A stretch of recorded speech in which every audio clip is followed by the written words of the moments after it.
आज 9 ऑगस्ट जागतिक आदिवासी दिन आणि आमच्याकडे खूप आनंदाने साजरी केला जातो। नवरा तिकडंच गेला होता आणि तिकडून येताना नाळीची भाजी आणली।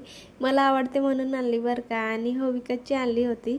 सो ती व्यवस्थित अशी धुवून एका बाजूला ठेवली आणि नंतर मी भाकऱ्या करायला घेतल्या। भाजीसोबत भाकऱ्या एकच नंबर लागतात। भाकऱ्या करताना नेहमीच मी आधी गरम पाणी मिक्स करून घेते आणि नंतर थंड पाण्याने पीठ व्यवस्थित असा मळून घेते।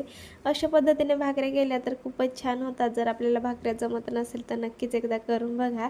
आणि हो, भाकरीकडे कॅमेरा केला तर माझी भाकर कधीच फुगत नाही। तुमच्यासोबत पण असं होतं का? नक्कीच सांगा मला।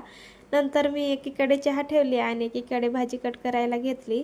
नवऱ्याचे मित्र आले होते, त्यांच्यासाठी चहा करून दिली आणि नंतर भाजी करायला घेतली। अगदी साध्या सोप्या पद्धतीने मी भाजी बनवत असते आणि भाजी एकच नंबर लागते।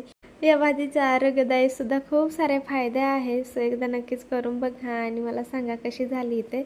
जाता जाता लाईक सुद्धा करून जावा। बाय।